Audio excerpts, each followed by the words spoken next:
and today I would like to test drive a Toyota Aygo. Good, just one over there. Slip, get hard, tough. One of the reasons I would like to drive this car so much is because I used to have one, and I remember having lots and lots of fun. It gave me that first car experience. Cheap to run, cheap to tax, cheap to insure, and one of the most durable, reliable little cars you can have. Steady and kind of cute, but not properly cute. Cute in the same way that a French bulldog might be considered cute, which is small, stocky, and incredibly ugly, but still very lovable. It has one wiper at the front, which looks a bit like a skeleton's arm. That's because it was cheaper to make it that way. You think it resembles the Peugeot 107 or the Citroën C1, that's because it does. It's all the same car, because it was cheaper to do it that way.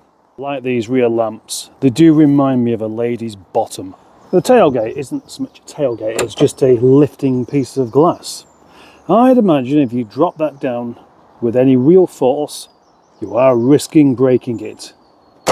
And yes, designed to be cost effective. This car has a tiny boot, which is big enough for maybe, well, I don't know, about £200 worth of shopping these days. If its parcel shelf was still present, we would see that it's very, very flimsy indeed. Look at that. I mean, that is really very, very cheap. But is it nasty? No, it doesn't need to be nasty. I mean, it is kind of nasty, but who cares? What? You know, you want a cheap car, don't you? And because there's no actual tailgate, we just have this, and on the other side, that look a little bit like the cords from 1970s headphones. It does the job, doesn't it? The doors close with a clang. The carpet is cack, and the cards are somewhat incomplete. And if I want to sit in the back, I can, but I wouldn't want to do. Although there's enough headroom, there's not going to be anywhere to put my knees unless Thora Hurd is driving. She won't be, because she's no longer with us. These half leather, half suede seats are really rather snazzy. I reckon these are quite an expensive option. Look, a leather coated steering wheel and a leather coated gear knob, and an incredibly flimsy rev counter. That looks, do you know what that looks like? It looks like you should be able to just twist it off and stick it on something else. Had one on the other side there, it would look like Mickey Mouse ears. The quality of the rest of the materials is, of course, predictably, well, adequate. That's really it. Adequate. It's not great. It's not that nice to use. It's got aircon that may or may not work. It has a hazard warning light switch that's been well and truly battered, because we know that this car would have started life in the hands of a young person who was probably at university or something like that and happened to have parents who had enough money to just buy them a new car.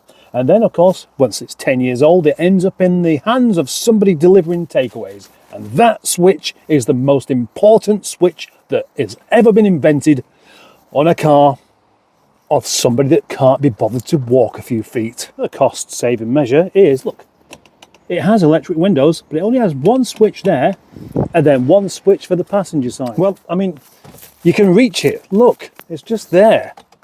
You don't need one on that side as well. So I think that makes sense. The only thing is, of course, if you've got somebody sat there next to you, then it might feel a bit rude to be crossing over. Maybe like as it's aimed at young people and they're looking for an excuse to be in bodily contact, maybe that's fine. Although you could just say, put the window down. Underneath the tiny bonnet, we find ourselves a tiny engine with a tiny battery and a tiny amount of brake horsepower through its 3-cylinder engine.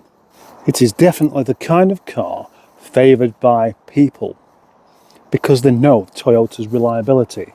And so you don't need to service it. You don't need to do anything with it.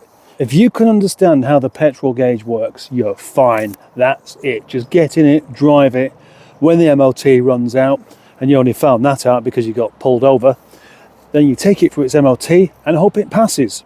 At that point, you find that you've got 2 bald tyres and your exhaust is hanging off and the drop links have just pretty much disintegrated. How are you supposed to know about that? Huge appeal of the Toyota over many other things is it's a turnkey car. Unless it's like this one, which isn't. Yep, like any other kind of car, you don't worry about cam belt servicing or cam chain servicing. You just drive it until it stops working. Same goes for the oil. You don't check the oil. You don't need to, because you know it's going to work anyway.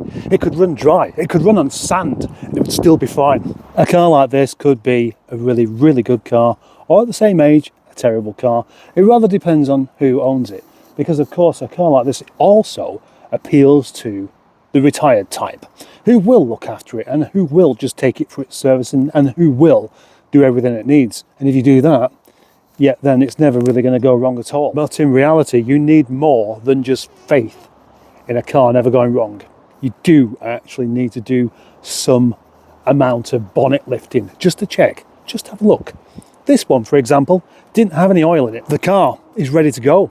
It's got an MOT. It's taxed. I've insured it. It has got petrol in it, but what it hasn't got is a cam chain that is attached any longer. I'm so ready to drive one of these again. Really looking forward to it. So although it's street legal and I can just take it out right now, I can't do, because it doesn't work. It gave up yesterday. In fact, it gave up today, just on the day that I wanted to take it out for a drive. However, my middle name is determination. My tenacity is boundless. You'll concur with my valor. And so, here we go.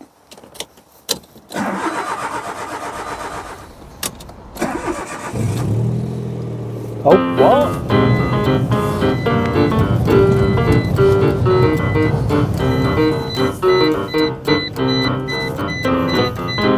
Oh gosh, this is fun. This brings back memories. I feel so happy again. This is a test drive I've been looking forward to for such a long time. The chap next door promised me a test drive in it when it was still working, and now I am doing it and I feel great.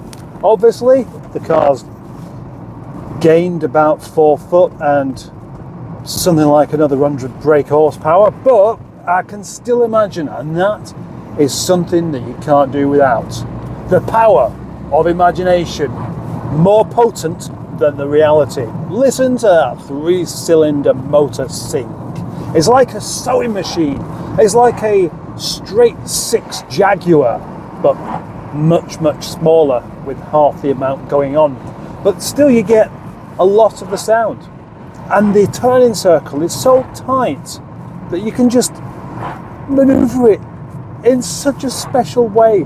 It's the kind of car that nobody should ever crash. Surely it'd be impossible to crash this. It's way too small. It's way too small to find yourself in a position where you can't just nip through the gap. It's way too short to find yourself in a position where you can't find anywhere to park. And it's so easy to drive that you can basically do it whilst you're not even in the car. The Toyota Aygo, as well as the Peugeot and the Citroen, are such a joyous little thing. They're such a happy experience. You can enjoy that feeling even when you're in an Audi, and that is so special. No other car can make you so happy whilst you're not even in it. Randy the Aygo, totally forgiven for not working. After all, it's not its fault anyway, is it? I certainly wasn't about to get annoyed with it, and even if it was its own fault, I'd just be, nah. There are so many of them still on the roads that chances are I'll see another one before I get home anyway. Conclusion, what a great little car. I love the Aygo, and I'm so happy I've got one. And you could have one too. All you got to do is buy it off of me before I take it apart. And it just needs fixing. It just needs whatever it needs to fix it. Could be something simple, although I know it's not. It's something quite awkward actually. In fact, to be honest, it's the end of the car, as well as the end of this video. So thank you for watching. Oh, there's one just gone the other way. And another one, oh, that's a Peugeot version. Car park over there. No, there's a Yaris. Oh no, there is one. Yes, they're everywhere.